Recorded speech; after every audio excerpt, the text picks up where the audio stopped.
യുനെസ്കോയുടെ സാഹിത്യ നഗരം പദവി ലഭിച്ച കോഴിക്കോട് കോർപ്പറേഷൻ ഏർപ്പെടുത്തിയ പ്രഥമ സമഗ്ര സംഭാവന പുരസ്കാരത്തിന് അർഹയായത് സാറ ജോസഫ്.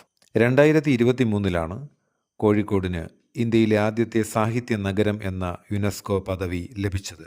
സാറ ജോസഫിന് കേന്ദ്ര സാഹിത്യ അക്കാദമി അവാർഡ് ലഭിച്ച കൃതിയാണ് ആലാഹയുടെ പെൺമക്കൾ.